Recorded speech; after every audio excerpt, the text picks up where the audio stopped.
Okay, this is the first hour of Physics 1B for October 18th. I just want to mention today that there's a lab this week, F-2. Half the class will be doing it just like before. And this lab requires quite a bit of reading beforehand. You need to make sure you read the lab before you come to class. If you don't, you probably won't be able to finish the lab in time, and that's going to be on you. So if you want to be able to finish the lab on time, you need to read the lab before you come to class. It's pretty long. You don't want to leave yourself only 30 minutes to do this.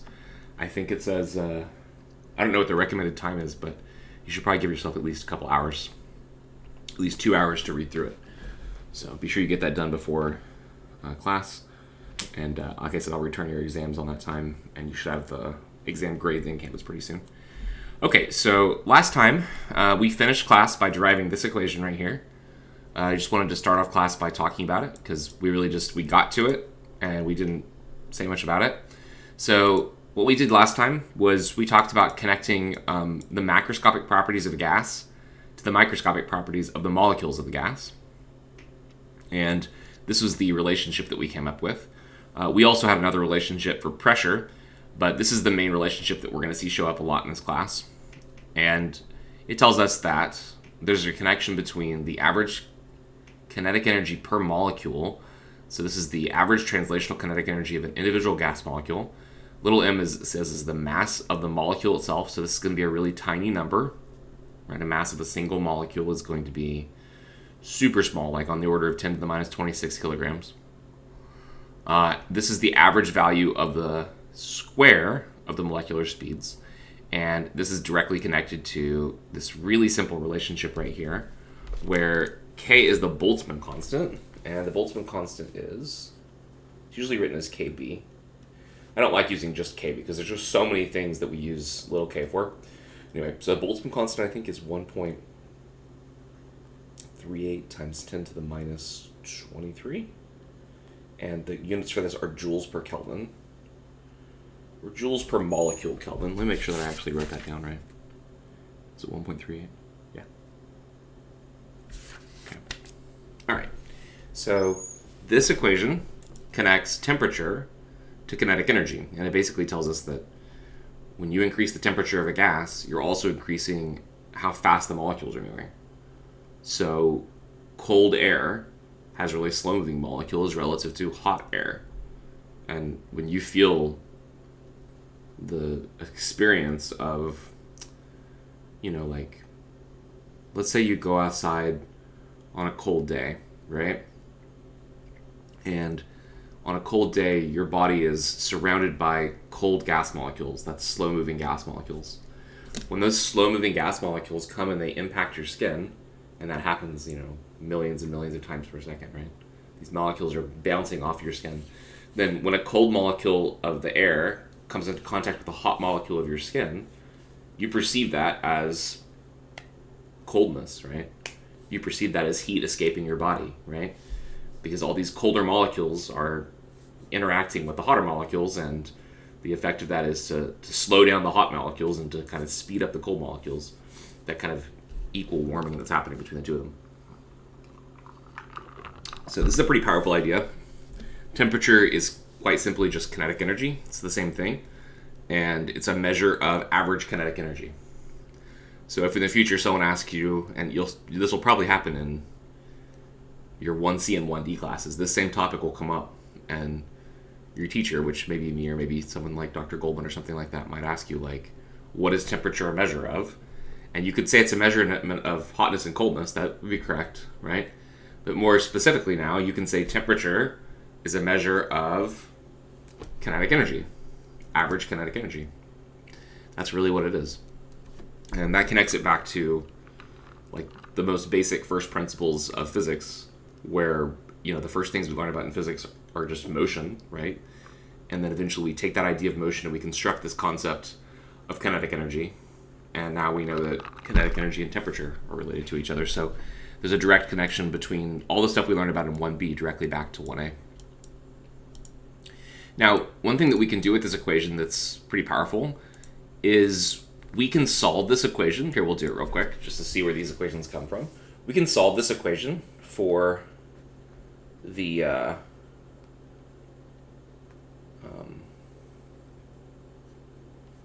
So it's v squared average. You take the velocity squareds of the molecules and you average over all of them. This is equal to 3 halves kt.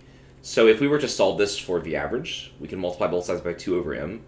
We would get v squared average would be equal to just 3 kt divided by little m. And then we can just square root both sides. And what this quantity is called is RMS velocity. So RMS stands for root mean square. I think it's often written with these hyphens here. I don't really know why, but it means that you're taking the square root of the mean of the squares. So you sum up all the average, squared velocities. Sorry, you sum up all the squared velocities, you take the average, and then you take the square root, and that gives you the root mean square velocity, is what we call this. Okay. This is a kind of a powerful idea because if you think about a set of gas molecules, okay,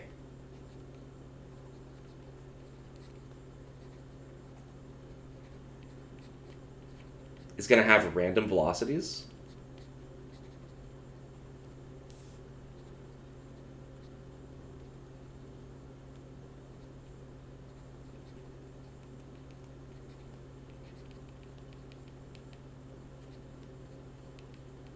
So what that means is, see if you all can figure this out. If I tell you that I have a set of gas molecules, they have a random velocity distribution, okay? That means that they're equally likely to have any possible velocity. So I have some molecules that would be zipping off like this, some that would be going this way, maybe another that was going this way, maybe this way, whatever. So suppose that we have a gas. Let's say it contains like 1,000 molecules, okay? So there's a lot of molecules in here. Let's say you have 1,000 molecules. Let's say this is the number of molecules you have. What would the average velocity of these molecules be if we calculated that? Or maybe even better, what if I just asked you if I found the x component of all of these molecules, right? And I took the average of that. What would that be equal to? See if you all can figure this out. So we have a random velocity distribution. Each molecule has an equal likelihood to have its velocity in any given direction. Some of the molecules are going to be moving really fast. Some of the molecules are going to be moving really close to zero. Some of them will have really negative velocities. If I took the average of all the x components of these molecules, of their velocities, what do you think you would get?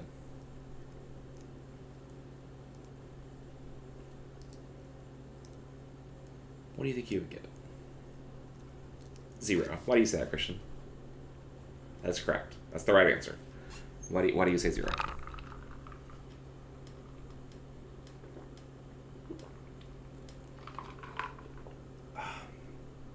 Figure they'd cancel each other out. Yeah. Yeah. Because some of them, if I say that it's a completely random distribution, right? Yeah, for every molecule you find that's going right with a really high speed, you're going to find a similar molecule that's going left with a really high speed. For every molecule you find that has like maybe half of that speed going to the right, like let's say that the maximum velocity you find is 10 meters per second. So you find some molecule that has plus 10 meters per second. You find another molecule that's negative 10 meters per second. That cancels out with that one. You'd probably find some molecules at positive 8 meters per second, and equally maybe a whole host of molecules that have negative 8 meters per second. Maybe you'd find a whole bunch of molecules that have plus 1 meters per second, but just enough with a negative 1 meter per second to cancel it out, right? So if it's truly random, actual randomness, then the likelihood of the molecule moving left is just as likely as the molecule to be moving right, and when you average over all the x velocities, you're going to get 0. You could take that one step further to say that if we averaged over just all the total velocity vectors, we summed all the velocity vectors, right? If we did this would also be equal to 0. If we're talking about summing up all the velocity vectors themselves, even vector it, adding them, you would still get 0. But is it obvious that if you do the same thing for the velocity squared, you won't get 0, right? Is that pretty obvious? There's no way this can be 0. So that's why we use this. That's why we use RMS, is because we can't talk about average velocity. Average velocity isn't very meaningful. We can, however, take the sum of the squared velocities, average over them, and then square root that, and then get this, the RMS, the root mean square. Okay? Now, anyone have any questions?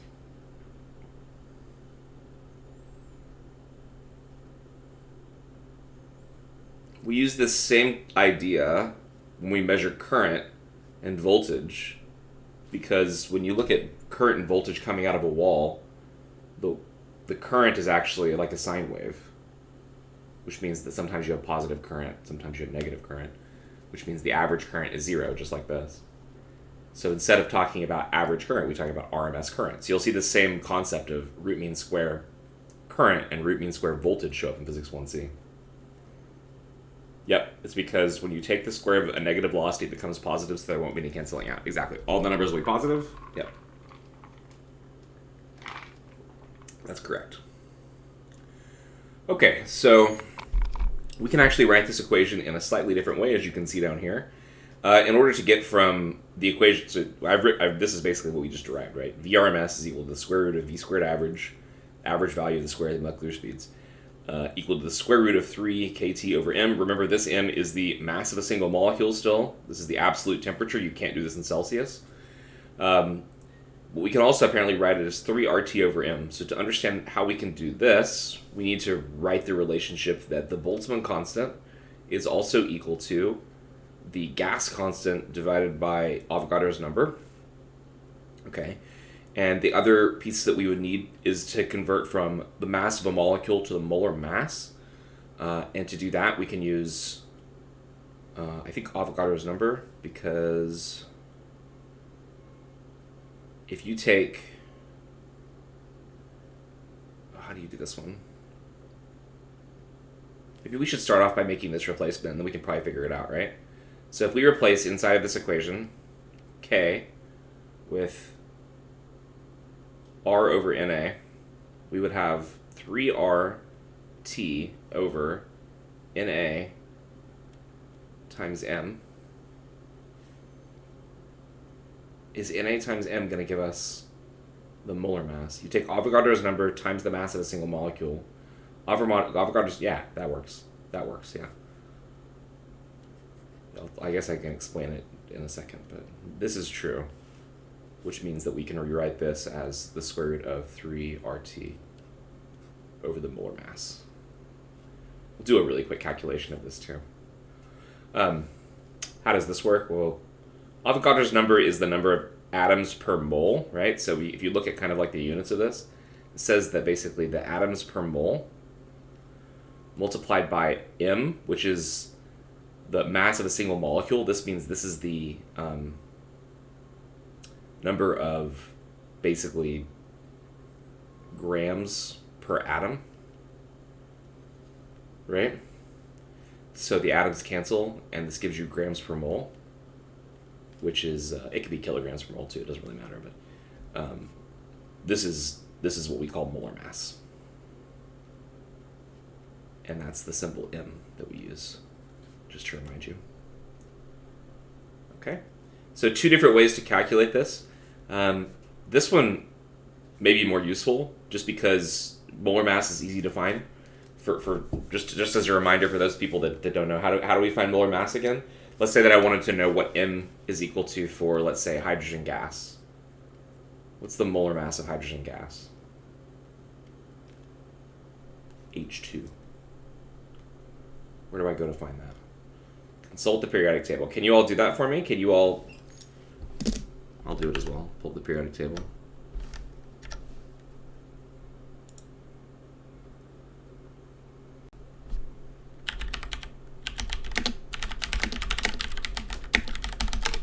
Okay. I should really just download one of these and like put it on my desktop. 1.008, thank you. We'll pull it up here just so everybody can see it, because I think it is helpful to see, okay, where it came from. Okay, here's one. You know what? This is a decent one. Comes right up. We'll put it right there. Okay. So, right there, H, 1.008 By the way, why isn't it just 1? Why isn't it just 1? Why is it 1.008? Electrons? It's not the electrons. Electrons do have mass. Do you know this? But the mass is extremely small. The mass is extremely small. I'll just give you an idea. Some hydrogen molecules have an extra neutron. That's the correct answer, yes. It's because some hydrogen molecules have an extra neutron. We call those molecules isotopes. There are, I think, at least 2 other isotopes of hydrogen. There's regular hydrogen. There's deuterium, where you have deuterium has 1 neutron, right? Yeah, because the normal hydrogen molecule has 1 proton, right? Okay, so deuterium has 1 hydrogen proton. That's a stupid thing to say. It has 1 proton and 1 neutron, and tritium has 2 neutrons and 1 proton. And the mass of each of those, like the proton, is the 1. And then what they do is they do a weighted average. So if you have hydrogen gas, it's going to contain some regular hydrogen with 1 proton, some deuterium with 1 extra neutron, some tritium with 2 extra neutrons. But the percentage that you're going to get of the deuterium and tritium is going to be really low. And so when you average over the entire species, you do a weighted average just like you do with grades. You apparently get, on average, 1.008. Okay, we call those isotopes. Does that sound familiar? Does the way I described that sound correct to you all? I'm pretty sure what I said is right. I'm virtually certain that what I said is right. But does that sound familiar to you all from your chemistry class? That the extra isotopes, basically, you have to weight those in. Now, one interesting thing about this is that's how we use, that's where carbon-14 dating comes from, right? You all have heard of carbon-14 dating, right? Is that an antiquated thing that you haven't heard of? Carbon-14 dating. How does that work? Works off the same concept.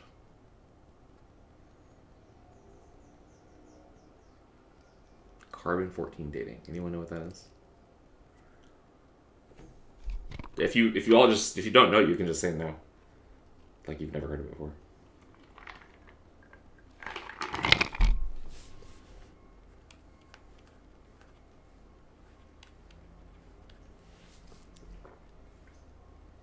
That's correct. Carbon-14 is a carbon with 14 neutrons instead of 12, right? So a normal carbon atom has...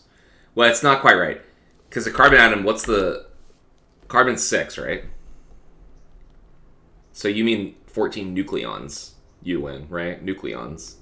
If you call neutrons and protons nucleons, then 6 is the number for carbon, right? So you would normally have 6 protons and 6 neutrons. And then you'd write... Carbon-14 has 8 neutrons and 6 protons. But here's the thing. Carbon-14 is radioactive, which means that it is unstable, which means that it is likely to eject, I think, both of the extra neutrons and decay into regular carbon. I could be wrong about that. But the point is that it's radioactive, which means it's unstable. And we know how much carbon has on average of its molecular mass, right? 12.01. And so if we find a sample from, let's say, 5,000 years ago, we can measure how much carbon-14 there is, and based on the amount of carbon-14 that remains, we can tell how old it is. Had you all heard about that before? I thought everyone knew about this. It's okay if you don't. I don't know what everyone learns when they grow up. But it's pretty powerful, right? The idea that you could just find out how much carbon-14 remains, you can check your half-life equation, and you can use that to figure out exactly how old something is. It's extremely powerful. It's extremely powerful. And you might be like, oh, well, how do they know that it's exactly going to, decay just that much? Maybe sometimes it decays a little bit more and sometimes it decays a little less. And the truth is that that's kind of true. It's average. It's random, but when you have a large enough mass of carbon, you have so many atoms, the randomness doesn't matter anymore because of the law of large numbers.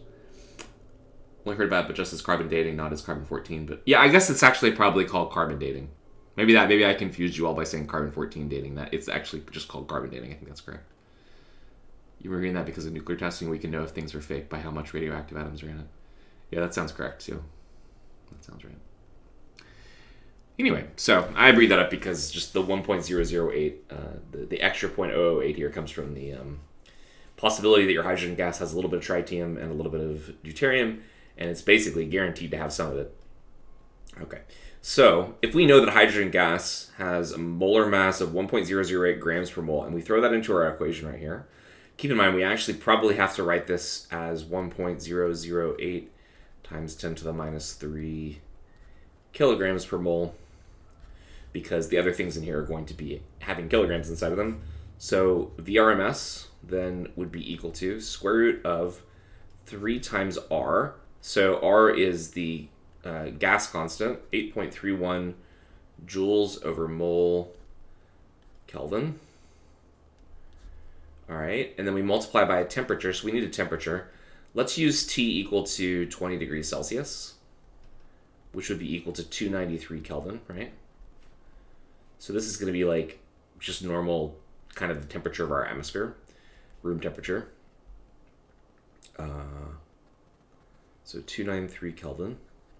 And in the denominator down here, we would put the 1.008 times 10 to the minus 3 kilograms per mole. What do you get? 2. Yeah, sorry, you're correct. So for H2 gas, my bad, I forgot. We have to multiply this by 2. That's correct. Thank you.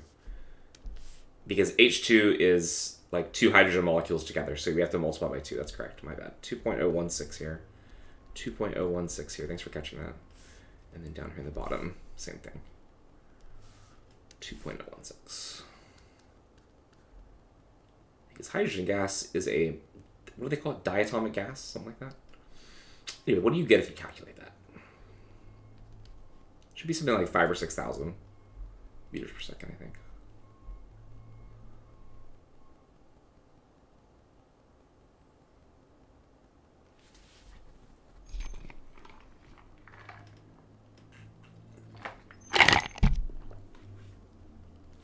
$1903. Is that right? Okay.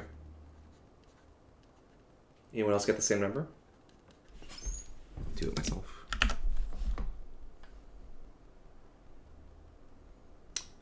Here.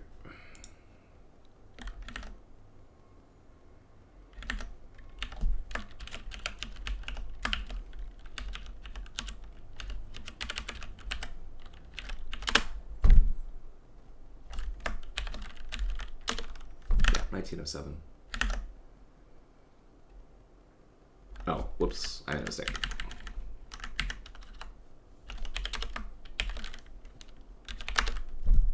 Okay, yeah, 1903. I agree with you all. So that is our RMS velocity for hydrogen. Now, something that's interesting about this that's kind of related to, I guess, astronomy, or, yeah, I think astronomy is probably the right word for it, is that this number is pretty fast, right? 2,000 meters per second is really quite quick. On the Earth, okay, do you guys remember sometime in your Physics 1A class, you may have calculated something that's called the escape velocity, and I'm running out of space over here on the right, so I'll write this down here. We call this the escape velocity for our planet, is about 11,000 meters per second, or 11 kilometers per second. And the thing is that when we say that we have an RMS velocity of 2,000 meters per second, right? That means that there are going to be molecules that have speeds less than this, because after all, it's coming from an average. But there's also going to be a lot of molecules that have speeds that are much greater than this. And a large enough percentage of them will have a speed that's close to this, to the point that most of the hydrogen on our planet has already boiled off of the atmosphere, so to speak, right? If something moves fast enough, like if you have a random hydrogen molecule that has a speed that's like, let's say 15,000 meters per second, even if it's located near the surface of the Earth, this molecule is basically going to just escape off into outer space. By the way, this is the escape velocity for Earth. places like Mars and the Moon have lower escape velocities. Like the escape velocity on Mars is like 7,000, something like 6,000, something like that. Ballpark. Anyway, so if you have a molecule that is moving with a velocity of like 15,000 meters per second, this molecule will just kind of escape the planet in the same way that the molecules of water will escape the surface of a body of water if you're boiling water. And the impact of this is that the makeup of the Earth's atmosphere is primarily heavier gases. So there's virtually no hydrogen and helium in our atmosphere, but there is a lot of things like carbon dioxide, which is pretty heavy because there's 2 oxygen molecules. Notice that if you look at this equation here, the only thing that would be different would be the molar mass, right? And if you have something like oxygen, for example, I'm kind of running out of room here, so let me go down just a little bit. Okay, so if you have something like oxygen, O2, the molar mass of oxygen is 16 something. Let's see, what is it? Oh, it's 16 even. So for oxygen, the molar mass of this would be double that. It would be 32 grams per mole. And if you compare that to what we just did right here, where we did 2 grams per mole, if you put a 32 down there, that's going to drastically reduce what the RMS velocity is, right? And so that means that these molecules are less likely to escape the atmosphere.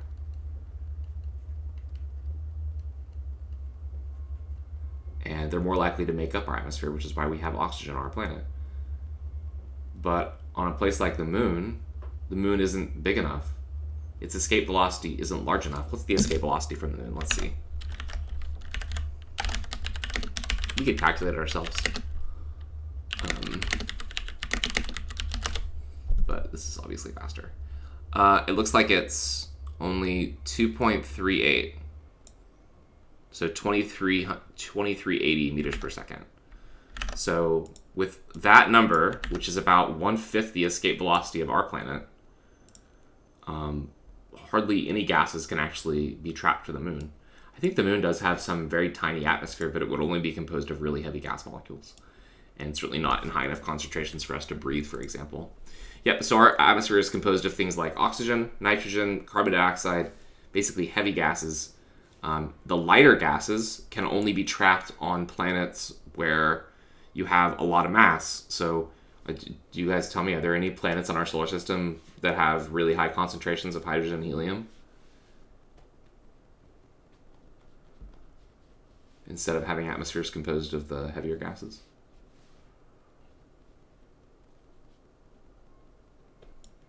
Any planets with a lot of hydrogen and helium? A lot of gas? Jupiter. Yeah, Jupiter. Venus is kind of small. So Venus has a very carbon dioxide dense atmosphere, I think, amongst other things. But Jupiter is often referred to as a gas giant. The escape velocity on Jupiter is way higher.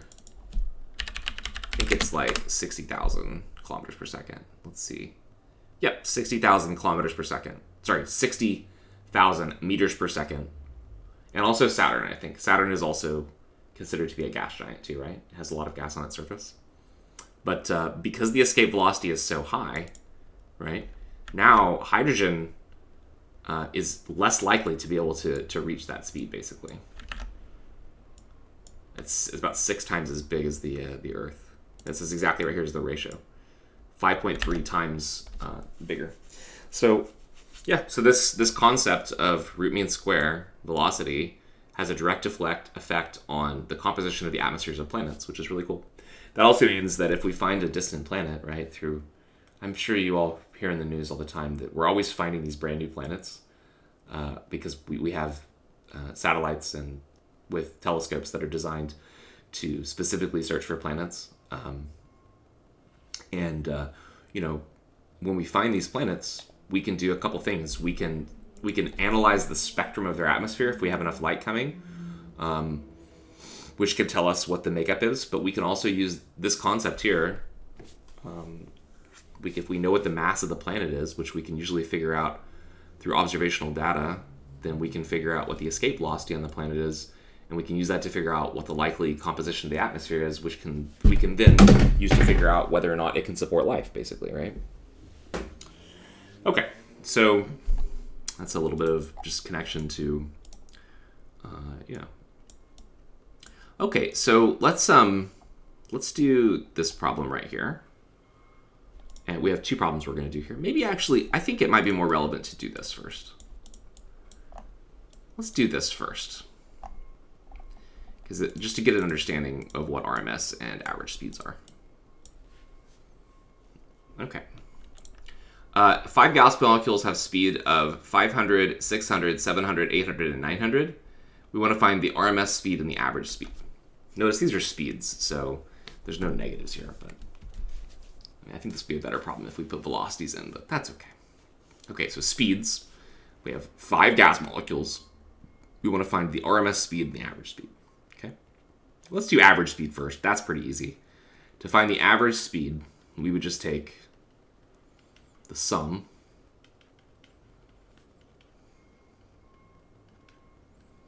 right and divide by 5. So let's see, this would be 28, 35, 700? Oh, that's easy. I should have figured that out faster. Because they're equally distributed around 700. Oh boy, I'm going to try to sneeze. So how do we find the RMS speed? What do I do? I'm so sorry. That wasn't too bad. How do I find RMS speed then? Whew.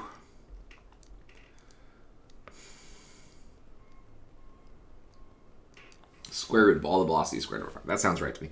So we're going to do 500 squared plus 600 squared plus 700 squared plus 800 squared plus 900 squared.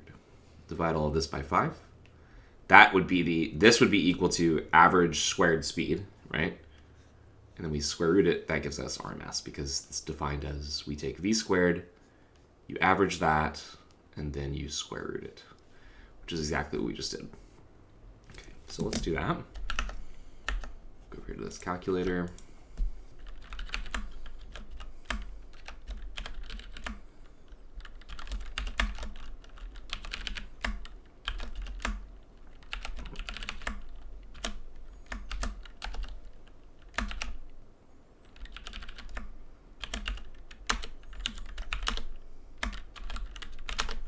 $714 is what I got. Okay, just a quick problem to kind of think about what root mean square means in terms of velocity. You notice these numbers are actually pretty close to each other, right? And I think that's generally always what's going to happen. And that's kind of the point, is that this is a good measurement of kind of root mean square isn't average speed at all, but it's a good way to talk about the average speed, if that makes any sense. Does that make any sense?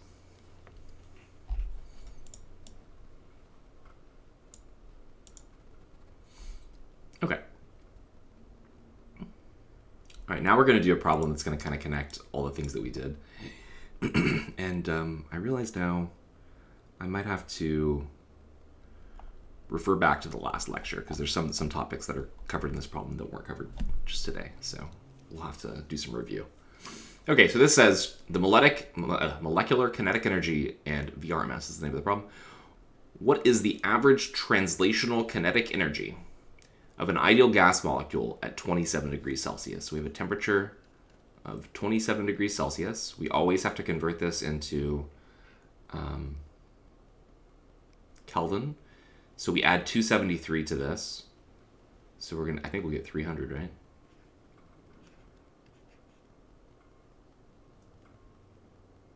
Yeah. Yeah. Okay, so we want to find average translational kinetic energy. I think that was referred to as this. But it says of a molecule. So I think we have to do this divided by the total number of molecules. And I believe what we learned last time, just referring back to what we did last time, was that the total kinetic translational energy, here, let's get rid of the n real quick. The total energy of a collection of gas molecules was equal to 3 over 2 little n RT.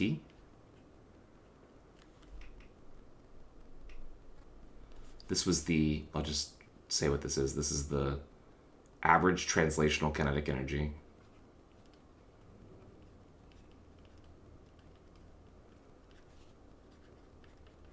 of an ideal gas.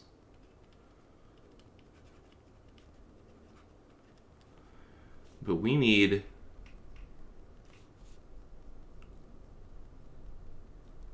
of a molecule, of a single molecule. So actually, I don't know if we need this for part A. We might need it for part B. For a single molecule, I think this actually is what we talked about already.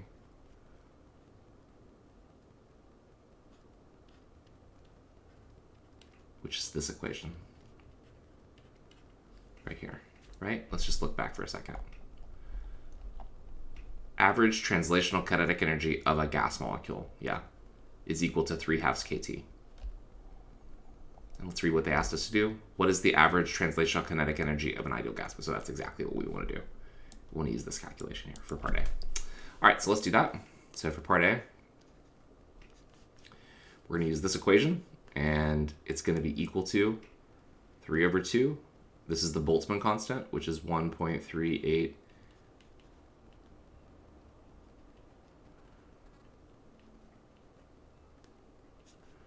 joules per Kelvin, and then we just multiply that by 300 Kelvin. And that's going to give us this, which is, I mean,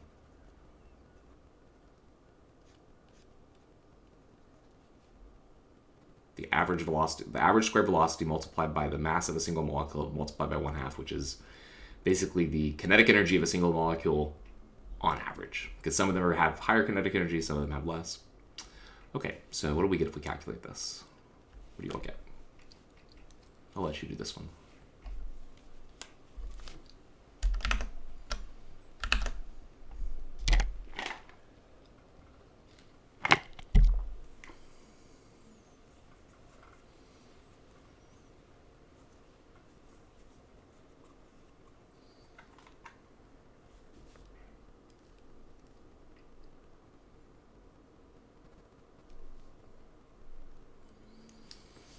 .21 times, it's a really tiny number, but this is the kinetic energy of a small gas molecule, so it shouldn't be super big. And this is going to be in joules, right?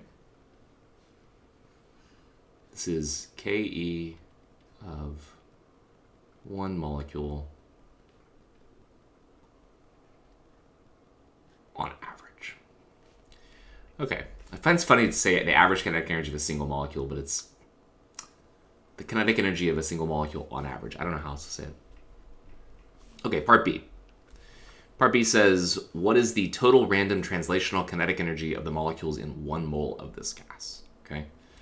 Now, I want to be really clear about what these things actually mean. This is how your book describes this equation. It says, when it writes this equation right here, it says this KTR is the average translational kinetic energy of an ideal gas. But I mean, this is also the total. Like, I don't know why they use the word average. Do you all understand that? This is for the whole gas, right? Because you're multiplying by the number of moles here. So this is for the whole gas. So I don't know why they call it average. Can someone understand that for me? Wouldn't you call this total? I mean, even in the question it says, what is the total random translational kinetic energy of the molecules of this gas? This is what we're going to do. We're going to calculate KTR. TR stands for translational. And it's just 3/2 nRT. That's all we're going to do. But is anyone else confused by that? I'm not trying to confuse you. I want to dispel the confusion. But maybe I'm the only one that has the confusion. Total? average. Why would you call that average? Shouldn't this be total? What do you all think? This is confusing, okay? So maybe we just... might be what the book says, but this is what I think when I look at this equation. I think this is the total translational kinetic energy of my ideal gas. Right? Well, but see, that's exactly what the problem is, right?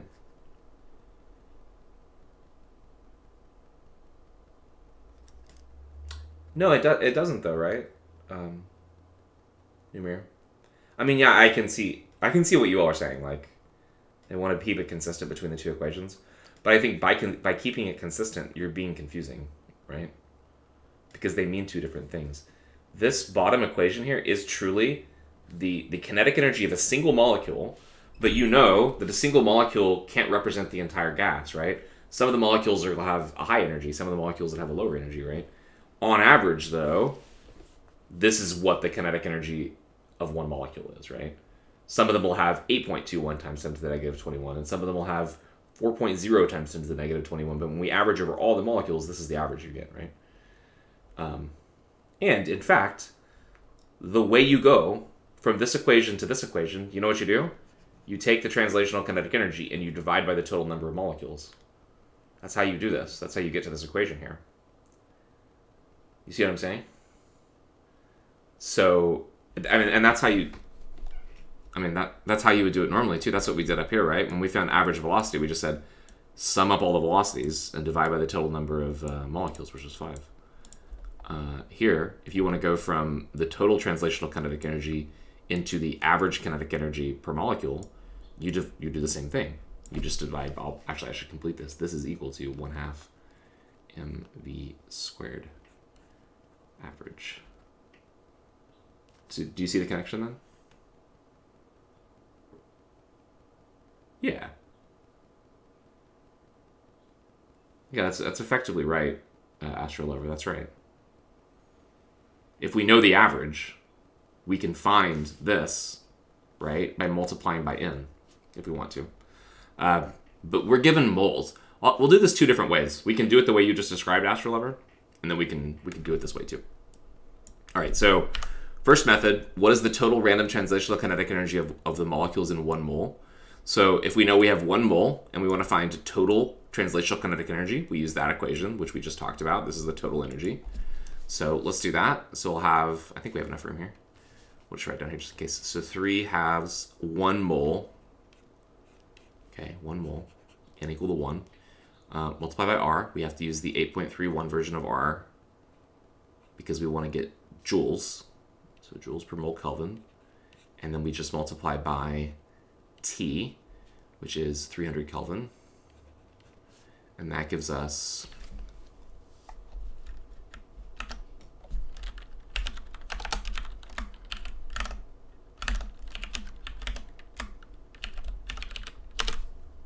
3739.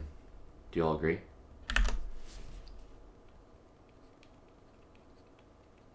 You get the same thing?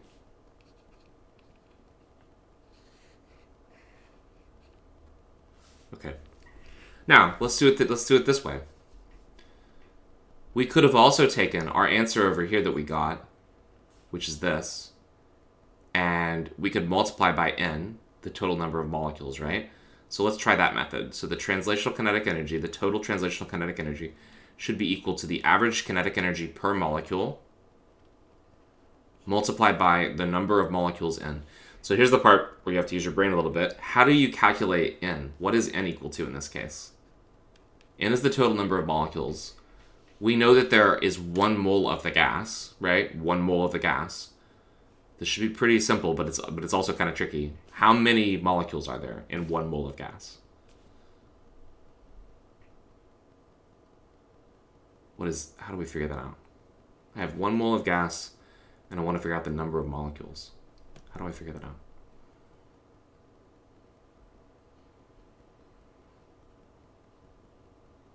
That's right.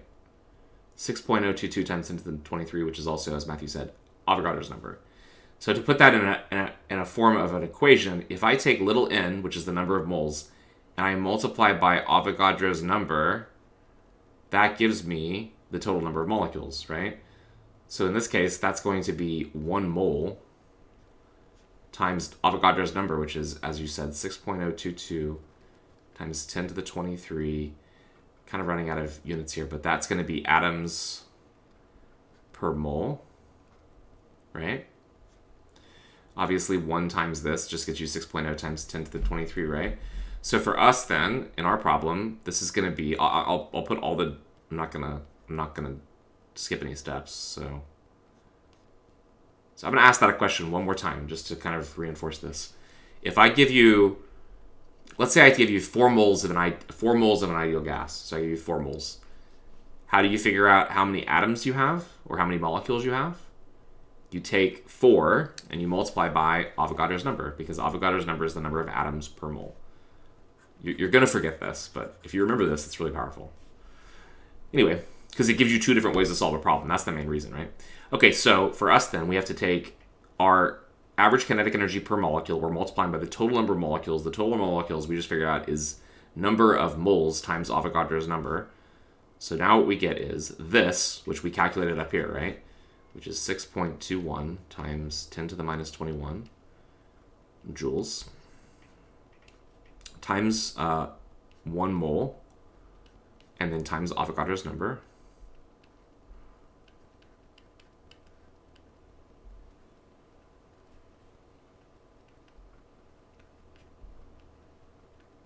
Okay. This is technically like joules per atom, right? If you're concerned about where these cancellations are happening here. So now if we take the answer that we got before, now I didn't calculate this. What I'm going to do is I'm going to actually calculate that whole thing out there just to get the right number. So it was 1.5 times 1.38. Make sure that I'm still using the right, is that the right KB? Yeah. Okay, 1.38. And then times 100, 300. This might be off just because of the, hey. Oh, it's because I use it's minus 23. There we go. Okay, so we take that number and we multiply that times Avogadro's number. I don't know, are we gonna get the same answer? Did you all get the same answer? If you do this, do you get this? It looks hopeful, because it's 10 to the negative 21, 10 to the 23, which is going to be like 100 times 36. That looks pretty much like the answer. So you should get, yeah, you get the same answer, 3739. Almost exactly the same.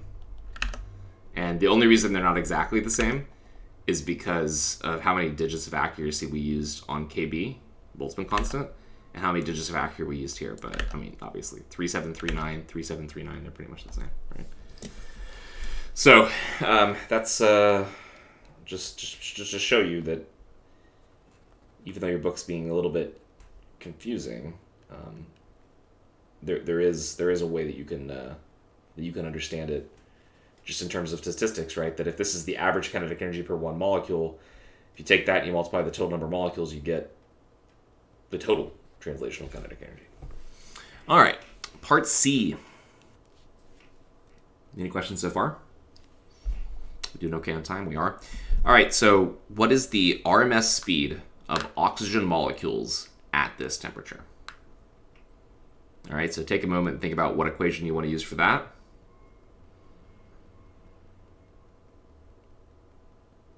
Can we use any of these equations?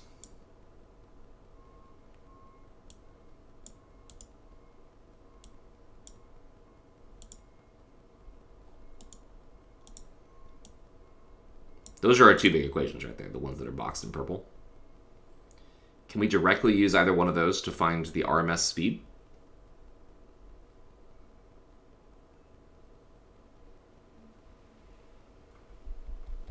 Or should we use one of the other ones that we had from earlier?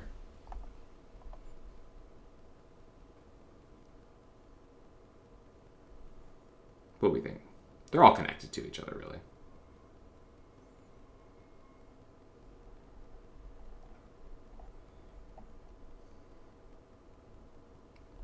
Yeah, that's right, Kelvin. That's exactly right. So we could derive it from here. Or we can just use the equation that was derived above. That's the easiest thing to do. Because I'll give you on a test, I would give you this, you know, and I would give you this. And of course, I would give you this as well, just to make sure that everyone's, you know, clear. I like this one best, 3 RT over molar mass. That's the easiest one to use. The other one involves finding the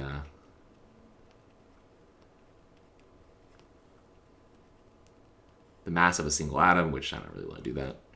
Okay, so it says it is oxygen molecules, RMS speed of oxygen molecules. Now, I don't know what the book does, but yeah, that's what I was going to say. I assume that they use what we did in the previous problem. So we're going to have to use the fact that the molar mass of O2 is going to be 32 grams per mole. Okay, so if we use that and plug everything into this equation, we're going to have square root of 3 times R, which is 8.31,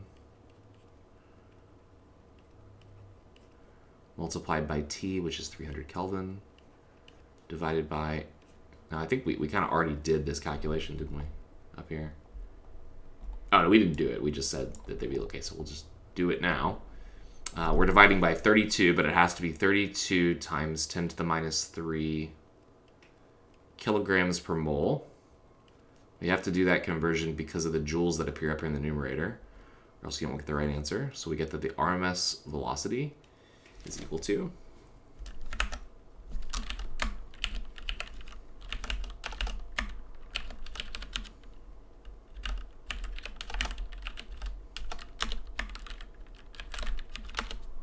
483.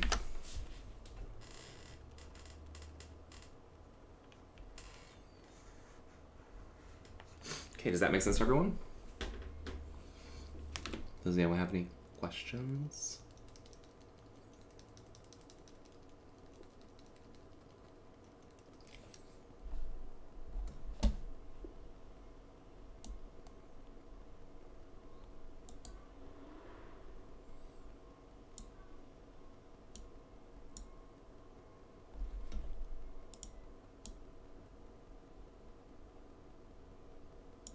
This isn't full screen. Oops, my bad. Is that noticeable to you all whenever it's not full screen on the stream? You can't even tell when OBS is not full screen? Oh, okay. I don't know why I always worry about that. I was just trying to see if this was being blocked by the camera. All right, so we're gonna take a break, but before we do that, does anyone have any questions at all? Does it make sense? It's a pretty easy problem. The hardest thing about these problems is just taking the words, right, and figuring out which equation to use. So that's actually why I spent so much time distinguishing between this total and average stuff, because I wanted to make sure that you all weren't confused by it, because I'm always very confused every time I read the textbook, this textbook specifically, not other textbooks. This one, the words they choose to use, I don't understand why they're choosing them, but I think we clarified it. We know that this means total energy, okay? And what we're going to do when we come back is actually we're going to start talking about this 3 halves right here, and we're going to find out that maybe for other types of gases, we got to be careful about what we use here. Oh, who knows what happened there. All right, we're going to take a break. It's going to be for 10 minutes, so it'll be until 11. Let's do 11:45. It's actually be 12 minutes.